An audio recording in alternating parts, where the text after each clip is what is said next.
Senate Bill 387, the Brownfields Property Reuse Act revision. Senator McGinnis. Yes, sir. Good morning. Good morning. Welcome to the podium. Absolutely glad to be here. The greatest business in America, in North Carolina, agriculture. Number one business in North Carolina. Glad to be here today. Well, first of all, Mr. Chairman, I'd like to amend the bill, send forth an amendment. Send forth, as the members, do you all have a copy of the amendment? I believe it should be on. It's on your dashboard, members. You want to explain the amendment to us? Yes, sir. Okay. Thank you, Mr. Chairman. This amendment refines the bill to better support redevelopment, particularly in economically developed distressed areas.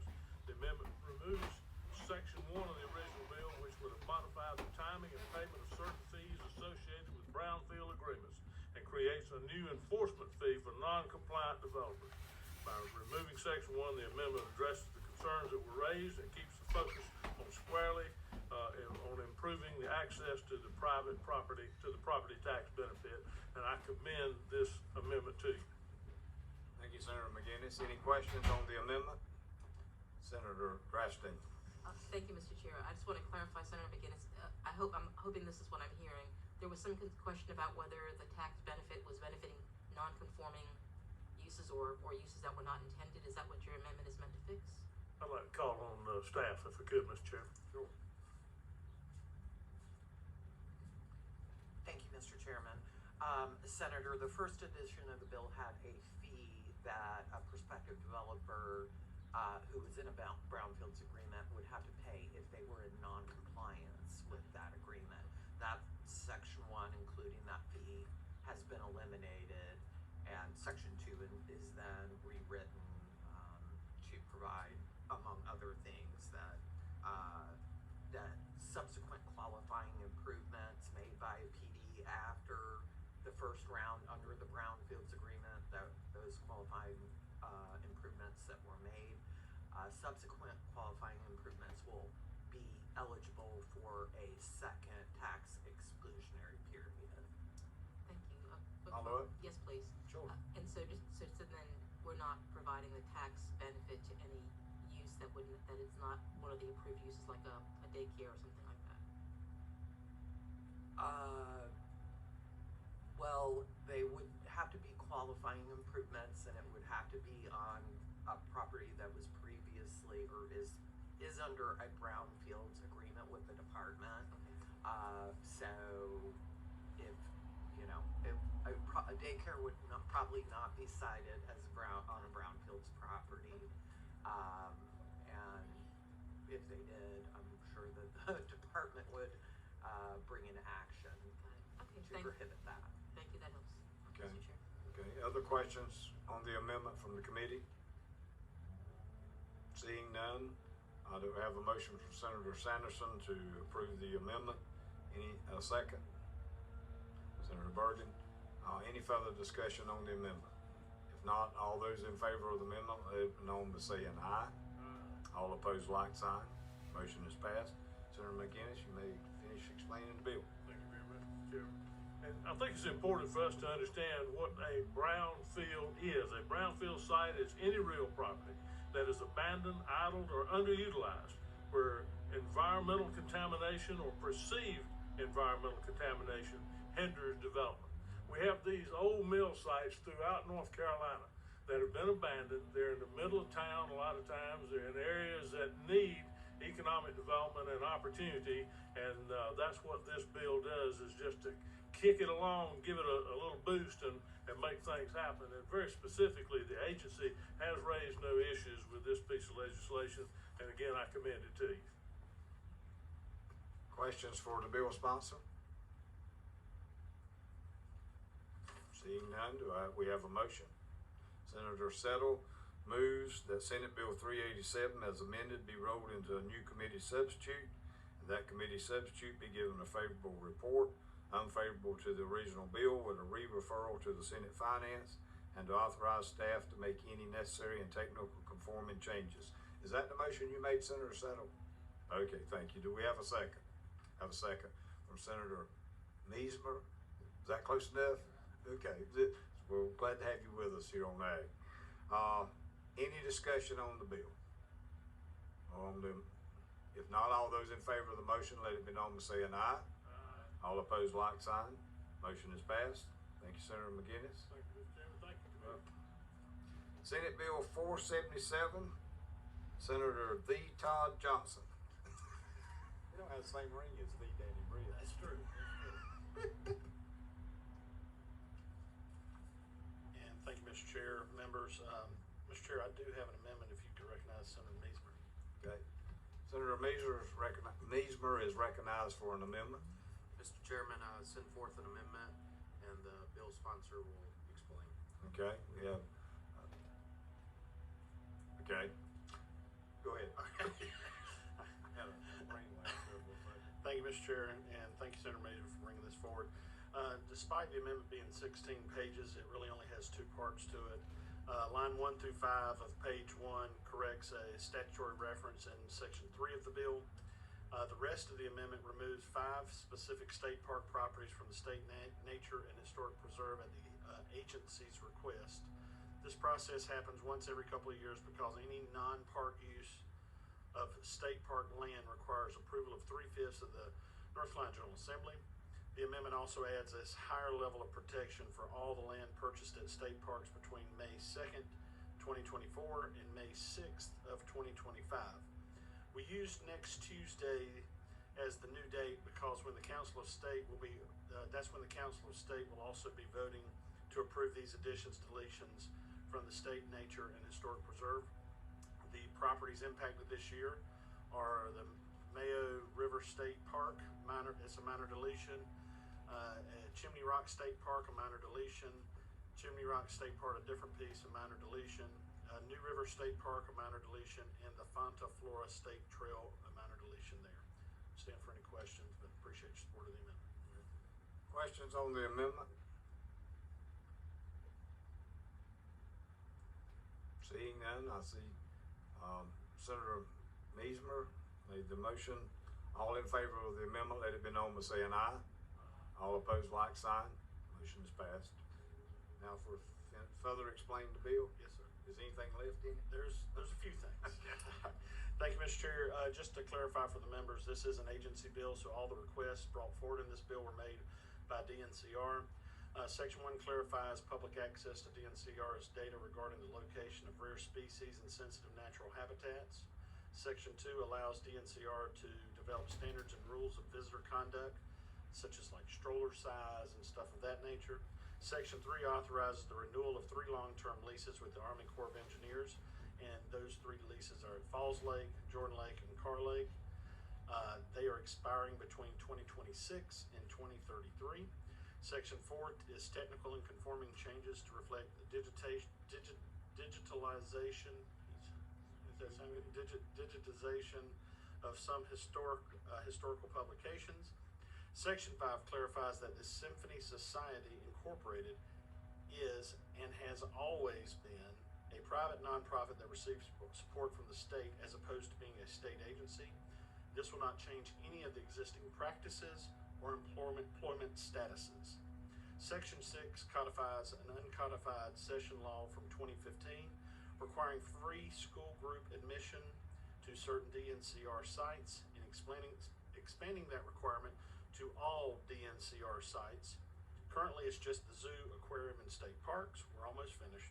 Section 7 repeals 2 reporting requirements that have been defunct for so many years that we couldn't find how long they've actually been defunct. And Section 8 is a biennial additions and deletions from the State Natural and Historic Preserve. Each item is related to a needed easement or land swap, requires 3/5 vote of the North Carolina General Assembly, includes a supplemental fiber line easement at Chimney Rock State Park, which should help avoid the type of large-scale cell service blackout that happened during Hurricane Helene. Appreciate your support. Stand for any questions. Thank you, Senator Johnson. Any questions for the bill sponsor? Seeing none, we have a motion from Senator Haney. Do we have a second? Have a second from Senator Brinson, excuse me. and the motion is move that Senate Bill 477 as amended be rolled into a new committee substitute, and that the committee substitute be given a favorable report, unfavorable to the original bill with a re-referral to Senate rules, and to authorize staff to make any necessary technical and conforming changes. Any further discussion on the bill as amended? Seeing none, all those in favor, let it be known by saying aye. All opposed, like sign. Motion is passed. Thank you, Senator Johnson and members.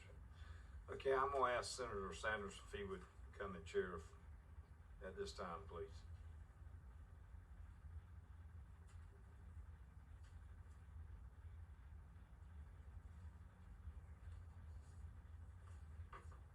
Thank you, Senator Jackson. Next bill on our agenda is the Farm Act 639, Senate Bill 639. Are we ready on this? No, just discussion. This is discussion only for today.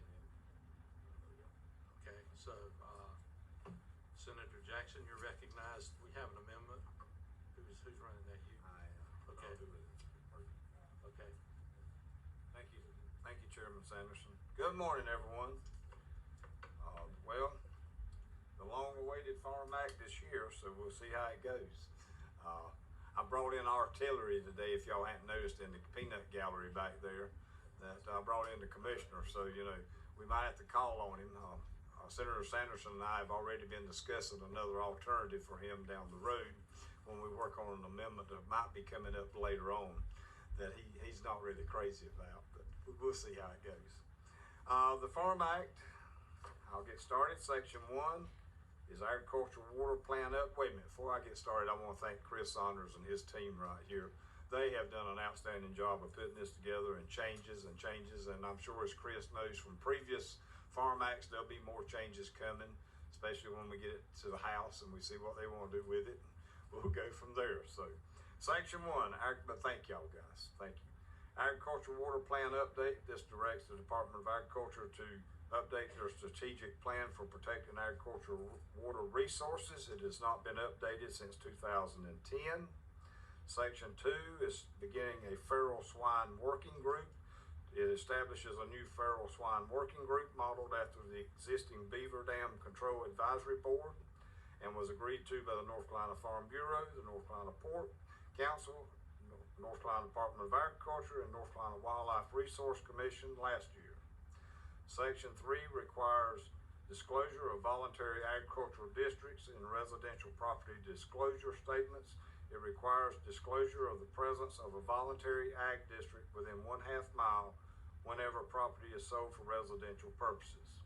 Section 4 would allow the denial of special use permit for undue impact on agricultural production. It clarifies that local boards may deny special permits in the proposed project when the proposed project would cause undue harm to ag production. Section 5 repeals a violations point system applicable to swine farms. This first was included in the early 2000s, but this has never been used in the past, and so DEQ has had no interest in using this program, so it's just sort of repealing that violation point system. Section 6 and 7 are both technical and purely technical in dealing with Swine Farm Sitting Act, tech corrections, and clarifying eligibility criteria for animal waste fertilizer cost share programs. Section 8 clarifies species susceptible to CWD. This section would align our state law's definitions of susceptible species to the USDA definition. Section 9 modifies requirements for composting equine and bovine mortality. This would give NCDA the authority to regulate equine and bovine composting, provides directives for NCDA to approve composting plans which provide the appropriate environmental protections but will allow responsible composting of cattle and horses. Section 10 allows excuses for school absences for equestrian competitions and other ag events. This section will encourage the next generation of farmers in North Carolina by requiring schools to grant excused absences for children who participate in agricultural events during school hours.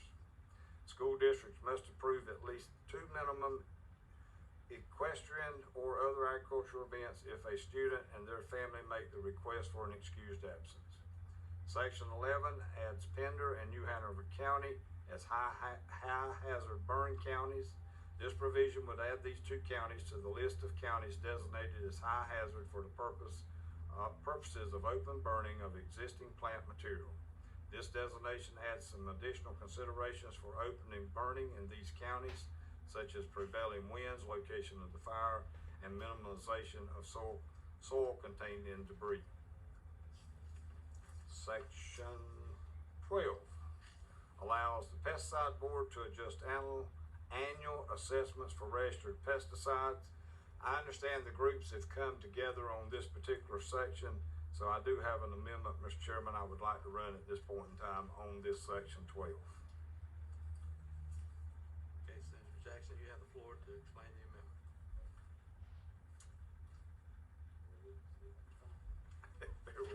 Thank you, sir. This is on the dashboard, correct? Okay, very good.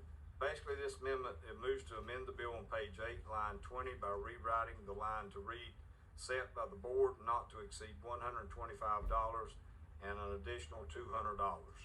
That is the amendment. And this is agreed to by all parties, is my understanding. Thank you, Senator Jackson. Any questions on the amendment? Seeing none. Anyone in the audience like to speak to the amendment? Seeing none, we have a motion to accept the amendment from Senator McInnes. All in favor say aye. All opposed likewise. The ayes have it. Bill is back before us as amended. Senator Jackson. Thank you, Mr. Chairman. Thank you, members, for the amendment. Okay. Section 13, Liquid Petroleum Gas Authority. This change would clarify that the duties located may be carried out by the commissioner or his agents, meaning the Commissioner of Agriculture. Includes additional authority for the commissioner or his agents to inspect records, issue stop sale, hold or removal of liquid petroleum equipment, and recall a vehicle used for the delivery of liquid petroleum for inspection. These changes are requested to increase public safety and to ensure a safe and reliable product for consumers. Section 14, Public Weighmaster Modernization.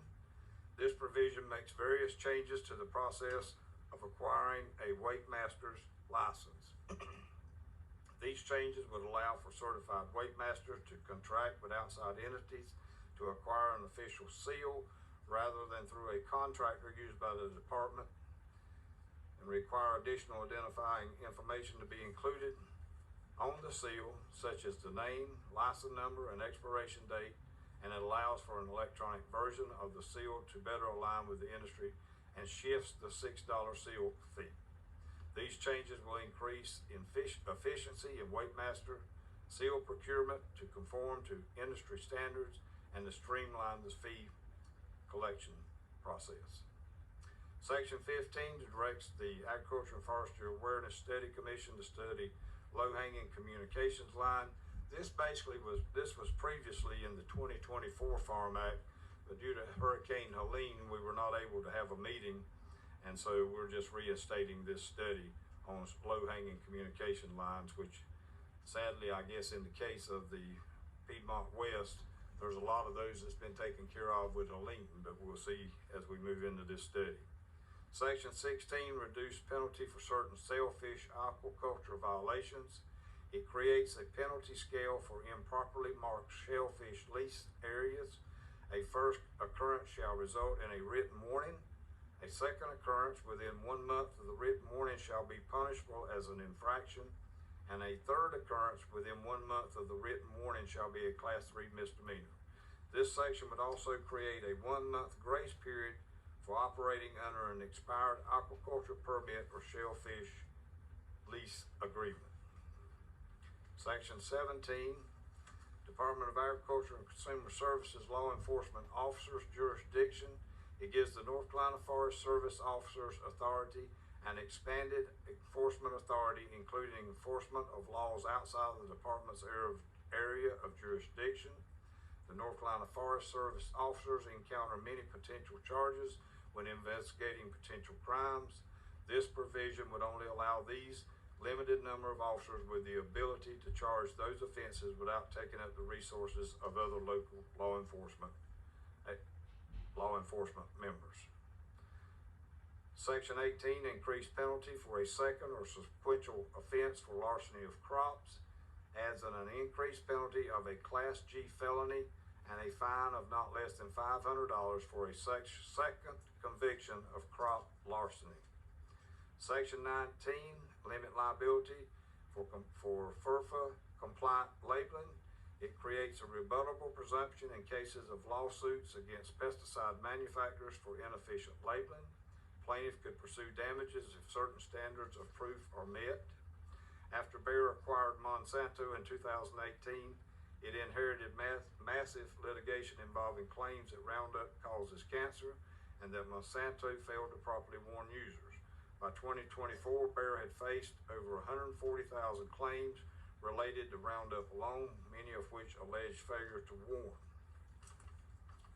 The EPA, after multiple reviews, most recently in 2020, concluded that glyphosate is not likely to be a carcinogenic to humans at typical exposure levels. Regulatory bodies in the U.S. and Europe largely say no at normal use levels. Section 20 would repeal the dispensing of raw milk and raw milk products for personal use and consumption. We have seen an increase in the avian flu in recent months. It is now known that the HPAI, or the avian flu, can be transmitted to humans via the consumption of raw milk, and we know that pasteurization cleanses the milk of the avian flu and other harmful bacterial viruses.